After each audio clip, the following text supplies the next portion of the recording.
The Dodgers' quest for a repeat is hip deep in Toronto, but what's the difference? The Lakers' ownership change is complete, and the Rose Bowl heard about UCLA wanting to try SoFi Stadium. They're not happy. Good morning.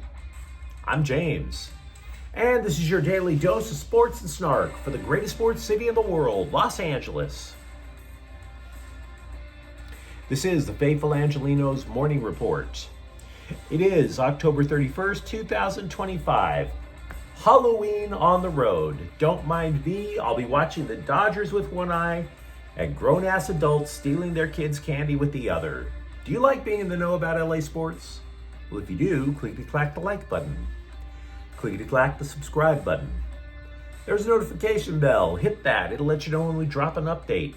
Sharing is caring. Let people know we exist. By all means, comment. Now, before we go through the news and notes, we have an expanded look at the scoreboard.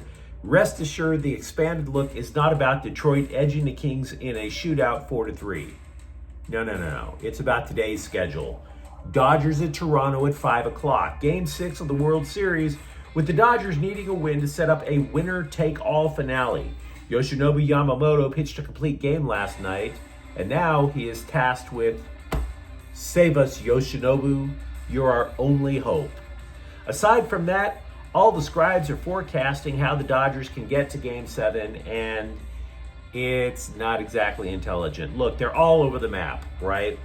The only suggestion that I see that makes any sense is banning regular relievers from seeing a pitcher's mound ever again.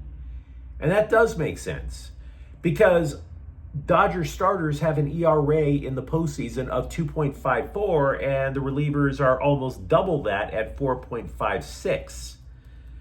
Now, the scribes are also predicting more lineup changes. How the hell did that work the last time?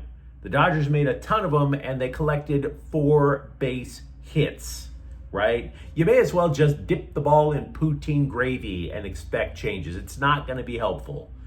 Now, as for the future, if the Dodgers win tonight, Dave Roberts said that there are going to be pitching changes. He admitted Shohei Ohtani could be a so-called opener in Game 7. But look, we are thinking way too far ahead when you look at it that way. It's going to be about possibly getting some hits. The Dodgers have only hit .214 since the first round of the playoffs. If you're looking for hope, and you should always look for hope, right? Toronto starter Kevin Gausman is 2-4 lifetime against the Dodgers, and that includes Game 4 of this series. He coughed up a few home runs. See, right now the scribes are engaging in panic porn. All I'm going to tell you is this. I wouldn't go to Vegas and bet the farm on taking 2 up in Toronto, but the Dodgers were about to lose to Slime Diego in last year's playoffs. And look what happened. I can envision 2 victories. I just wouldn't put money on it. Also today, the Lakers are at Memphis at 6:30. It's the return of the NBA Cynical Cash Grab Cup. Luka Doncic has been upgraded to questionable for the game. He had missed 3 games. He was supposed to miss 4. He had a finger sprain and a bruised leg. Marcus Smart also upgraded to questionable. New Orleans is at the Clippers at 7:30. So with that out of the way, what do you say we get to the news? Because if the Dodgers were not in the World Series, this would be the top story, and it wouldn't even be close. The NBA Board of Governors gave the thumbs up to Dodgers and Sparks owner Mark Walter buying the Lakers. So he promptly Venmo'd $10 billion to Jeannie Buss within minutes Thursday. It's a wrap. He owns the team. The Buss family originally bought the Lakers, Kings, and Forum back in 1979, back when I thought I still had a future, for $67.5 million. Nice profit, guys. I don't blame you guys for taking a profit. That's a nice little profit. Buss will remain the Lakers governor under the deal for the next 5 years, and she will oversee day-to-day operations for the foreseeable future, allegedly. In other words, she gets a nice little title to put on a business card, and I don't see her running day-to-day operations for anything longer than like the next couple of months. Come on. Come on. Now, I don't say that to clown Jeannie Buss, but her leadership has been a mixed bag at best, and you don't drop $10 billion with the idea of, hey, everybody, the status quo is just fine with me. Of course not.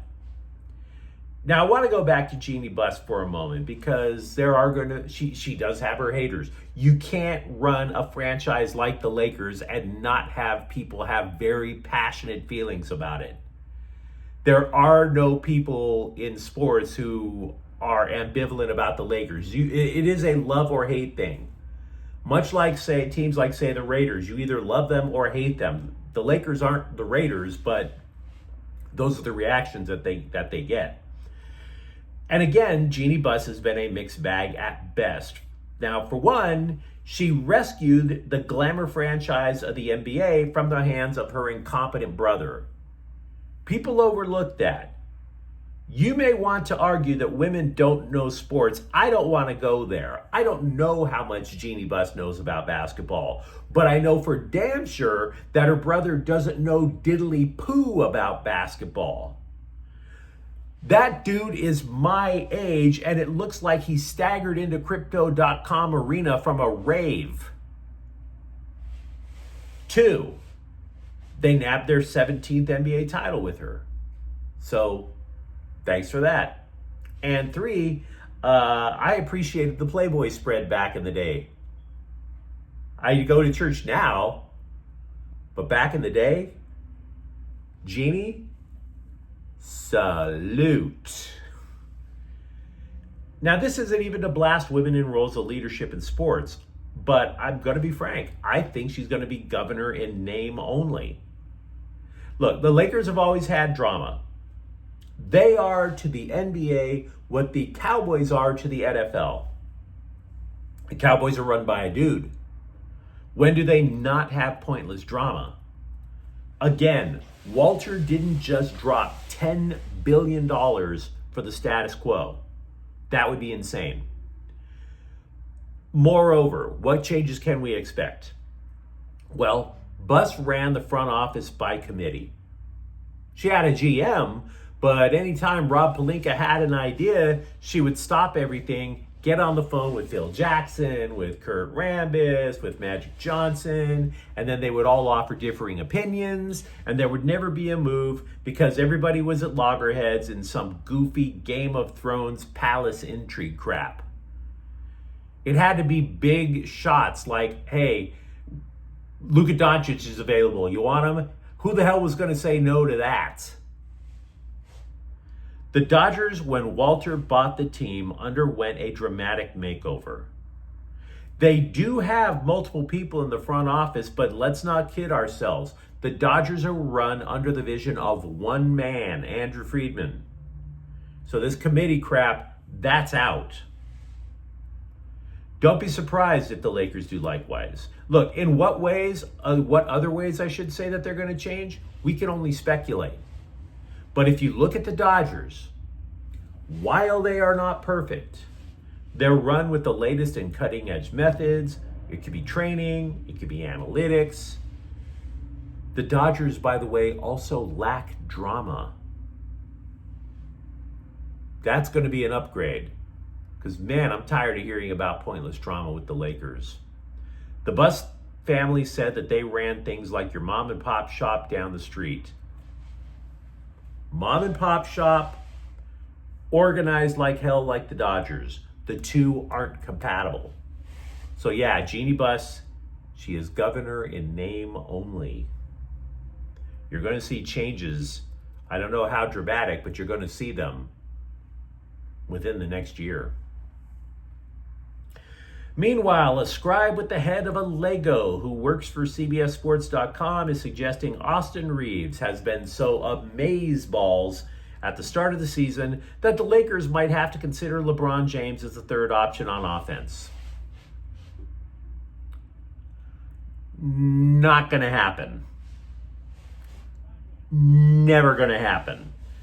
And by the way, that's why I like to call this scribe Lego Head, because he's always writing about the Lakers and his takes are always so wrong. Reading Sam Quinn's journalism is like stepping on a Lego. It's blindingly painful, and then you feel ridiculously stupid for having done it. So yeah, Lego Head is not right. Austin Reeves is not going to bump LeBron James down the totem pole. Never going to happen. Not while he's in LA. There are many, many routes for UCLA to get football fans to see them play. The most obvious one would be to care about football, but hey, that would be work. That would be work. They could also theoretically build an on-campus stadium, but again, that would be work. Don't want to do that. So the next option dropped in their lap. The option is this. Hey guys, we play in a stadium that opened when Warren G. Harding was president. What about that big old thing next to the airport? According to the LA Times, the Bruins were considering and are considering playing games at SoFi Stadium, and that made the Rose Bowl in Pasadena very, very mad. I can't say that they don't have a point. Pardon the double negative. They filed a lawsuit. UCLA's current lease is there until 2044. Pasadena officials say that they want the Bruins to stay there until 2044. They're also claiming that they have funded or refinanced up to $280 million to upgrade the place. Now, I'm not a lawyer, and I too believe a contract is a contract. But I have some questions for Pasadena and the Rose Bowl. Here's a question. Where the hell are those upgrades? Any of them? You go to the Rose Bowl, you still park on a golf course, and you probably use that golf course to take a leak because you'll be damned if it's easy to find a bathroom in the place, particularly one that doesn't look like it was created in the 1920s. What about the amenities? The scoreboards look about as big as the original iPhone. Boy, I sure enjoy looking at the replays from 400 feet away on something that's about this big. So yeah, where are these amenities that you claim you've put in? 2, don't the people who live in that neighborhood hate having drunk college kids tool around in their neighborhood, driving their trust fund cars? Right? I keep hearing about that. You're fighting to keep UCLA. That's a change of pace. And for that matter, why is this lawsuit the first time we've ever heard about UCLA wanting to play games at SoFi? The last I heard, UCLA was talking with the Rose Bowl about, wait for it, upgrades. Now, a law professor told the Times that filing the suit is not about a settlement. Pasadena wants to force the Bruins to stay by mandate of the court. And who knows? Maybe by 2044, the Rose Bowl will have one of those fancy pants ribbon scoreboards that you see at every other stadium in the United States. I don't know who has the better points. All I'm going to say is I can see why UCLA wants to take off. Here's something that didn't take long. Clippers coach Ty Lue is alleged to be involved in the Chauncey Billups gambling scandal. Now, to be fair, it's not being alleged by the feds. It's the same guy who broke the story that alleges that the Clippers did an end run around the NBA salary cap to pay Kawhi Leonard millions more than what the NBA would allow. The scribe accused Lee of having a similar role to Billups, who coaches the Portland Trail Blazers. The role would be you would have a recognizable name at illicit poker games. They call it a face card. It's a role where celebrities help attract wealthy gamblers to these games and then try to swindle them. The scribe is not claiming that Lou and Billups were at the same table. Like that matters a lot. The two former players turned coaches are pals. Lou defended Billups when the story first broke. Lou also lives in Las Vegas and is apparently a poker fanatic. Now, I have no idea if the feds actually are about to put the cuffs on Lou. I will tell you this. The moment that we found out that Lou and Billups were really tight, I was saying to you guys, don't be surprised if the feds pull his life apart. If not to convict Lou or to charge Lou, to at least get leverage so that Lou could turn on Billups. I don't know what exactly is happening, but yeah, they're pulling his life apart.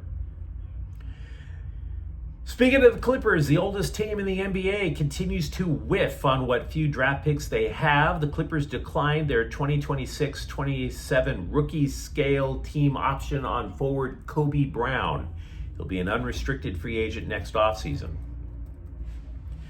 The redesign of the LA Galaxy began yesterday. The club outright cut reserve forward Miguel Berry and defender Eric Zavaleta. Kind of obvious that needed to happen. They also decided to keep 7 players. That would include forward Christian Ramirez and outside backs John Nelson and Mauricio Cuevas.